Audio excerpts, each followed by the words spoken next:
Tai reiškia 99 999 žmonių nahui nereikia. Jums reikia 1 iš 100 000.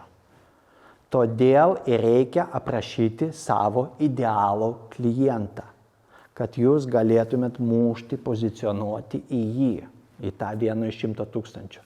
Kiekvienas verslas, kuris pradeda savo veiklą, pradeda nuo idealaus kliento aprašymo.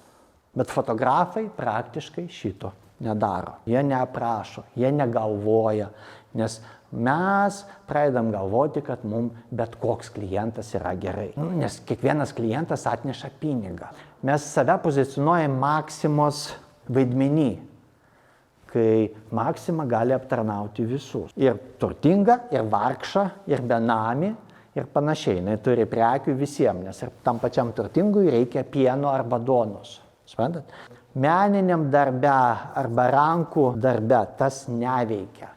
Nes jeigu mes norim aptarnauti visus, mes turim turėti galimybę aptarnauti 1000 žmonių. Per metus realiai mes galim aptarnauti 25, 30, iš 3 milijonų. Kiek tai yra procentų? Paskaičiuokit. 1 iš 100 000. Reiškia, jeigu mes turime 1 iš 100 000, šiaip hebra mes galim rinktis.